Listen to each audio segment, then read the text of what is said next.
Орусияда жаран досун мыкаачылык менен өлтүрүүгө шектелүүдө. Орусиянын Ангарск шаарында жаран досун мыкаачылык менен өлтүрүүгө шектелип жатат. Бул тууралуу чет элдик басылмалар жазышты. Маалыматка ылайык, шектүү маркумдун жансыз денесин бөлүктөргө бөлүп, сууга агызып жиберген. Окуя гаражда болгон. Анда ичимдик ичип, мас абалында урушуп кетишкен.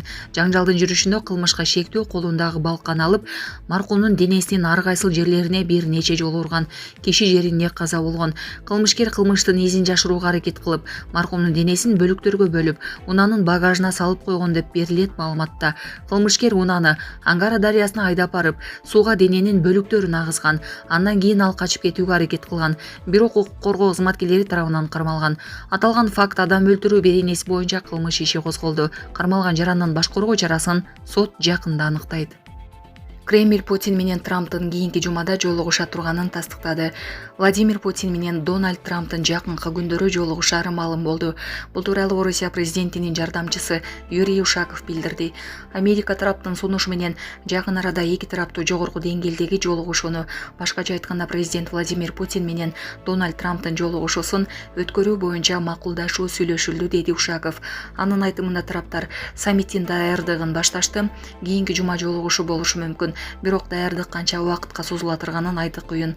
Жолугушуунун өтө турган жери макулдашылып, кийинчерээк жарыяланат. 6 августта Кремльде Владимир Путин менен АКШ президентинин атайын өкүлү Стив Уиткоф ортосунда сүйлөшүүлөр болуп өттү.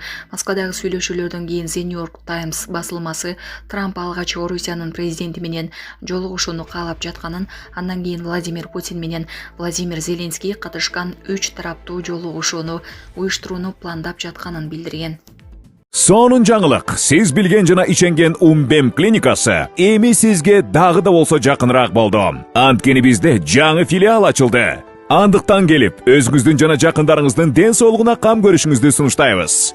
Биздин жогорку даражадагы дарыгерлер төмөндөгү адистиктер боюнча кабыл алат: стоматология, гинекология, терапия, лор, хирургия, педиатрия, урология, УЗИ жана башка адистиктер. Лабораториялык анализдин 5000ден ашуун түрү алынат. Жогорку даражадагы стерилизациялоо. Биздин дарек ВДНХ метросу, Кондратюка көчөсү 2. Телефон номерибиз 8925 103 22 55. Кабыл алууга алдын ала жазылып келүүңүздөрдү суранабыз. Умбем клиникасы. Сиздин ден соолугуңуз, биздин камкордук.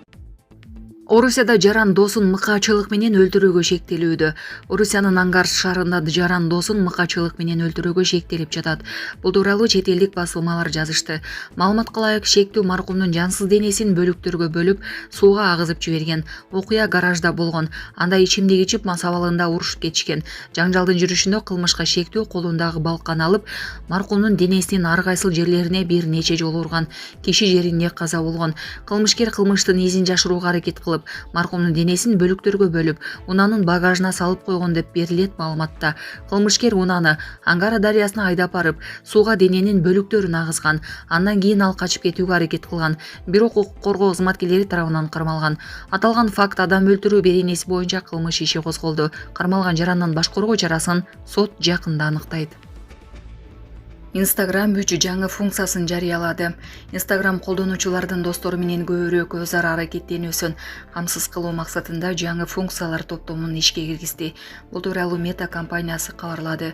Маалыматка ылайык, бул жаңыртуу менен бирге постторду жана Reels видеолордун кайра бөлүшү, жайгашкан жери жана Reels үчүн достор бөлүмү дүйнө жүзү боюнча жеткиликтүү болуп калды.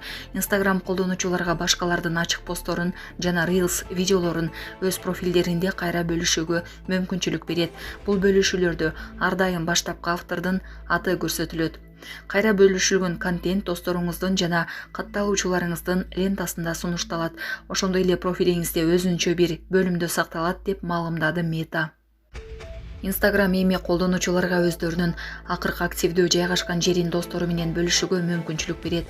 Колдонуучулар бул функция аркылуу досторунун же контент жаратуучулардын кайсыл жерден бөлүшүүлөрдү жасап жатканын көрө алышат. Бул функция демейде өчүрүлгөн болот.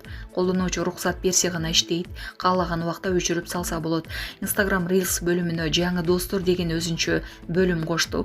Бул жерде досторуңуз реакция кылган же жактырган ачык контенттерди көрө аласыз. Бул функция айтымында 2025 жылдын башында сынал башталган, азыр бардык колдонуучулар үчүн жеткиликтүү. Достор бөлүмү Reels бөлүмүнүн жогору жагында жайгашат. Колдонуучу бул бөлүмдө эмне көрсөтүүлөрүн өзү көзөмөлдөй алат. Израиль армиясы Microsoft аркылуу миллиондогон палестиналыктарды тыңшап келери айтылды. The Guardian плюс 972 магазин жана Local Call басылмалардын биргелешкен иликтөөсү Израилдин аскердик чалгындоо бөлүмү Unit 8200 Microsoft компаниясынын Европадагы серверлерин колдонуп, палестиналыктардын миллиондогон телефон сүйлөшүүлөрүн жашыруун жаздырып, узак убакытка сактап келгенин ачыкка чыгарды. Бул тууралуу чет элдик басылмалар жазып чыгышты.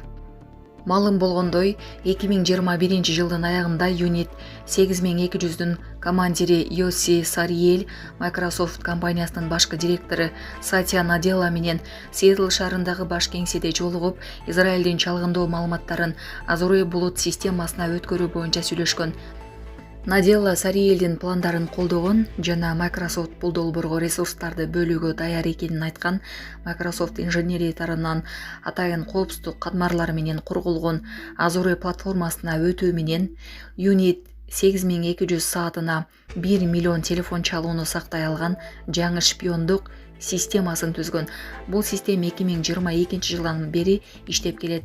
Газада жана Батыш Шейикте жашаган палестиналыктардын күнүмдүк сүйлөшүүлөрү угулуп, анализделүүдө. Мурда чектелген адамдарды гана тыңшоо мүмкүн болсо, эми булут технологиясынын жардамы менен баарынын сүйлөшүүсү алдын ала тандоосу жазылып, каалаган убакта текшерилүүдө. Ачыкка чыккан документтерге ылайык, бул система Газада бомбаланчу жерлерди аныктоо үчүн колдонулуп келет.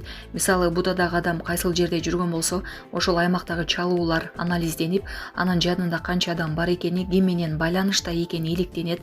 Батыш Шейиктеги система болсо калкты кысымга алуу, шантаж кылуу, камакка алуу үчүн жүйө табуу максатында колдонулат. Unit 8200 булактары билдиргендей, система жазма билдирүүлөрдүн мазмунунда автоматтык түрдө анализдеп, өлгүм келет же курал деген сыяктуу сөздөрдү камтыган билдирүүлөргө коркунуч деңгээлин коюп, аларды көзөмөлгө алат. Бул система учурда дагы иштеп жатат.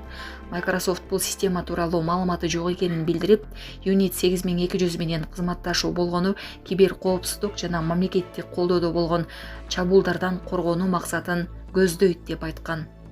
Бирок документтерде Microsoft инженерлери система чалгындоо максатындагы үн жазууларды камтый турганын жакшы билгени көрсөтүлгөн. Ички маалыматтарга ылайык 2025 жылдын июль айына карата 11500 терабайт маалымат, болжол менен 200 миллион сааттык аудио Нидерланддагы, ал эми аз бөлүгү Ирландиядагы серверлерде сакталууда. Долбоор Microsoft ичинде чоң жашырундуулукта жүргүзүлгөн.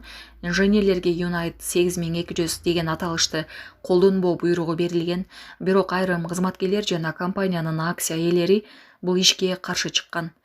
2025 жылдын май айында бир Microsoft кызматкери компаниянын башкы директору Наделланын презентациясын үзгүлтүккө учуратып, нааразычылык билдирген.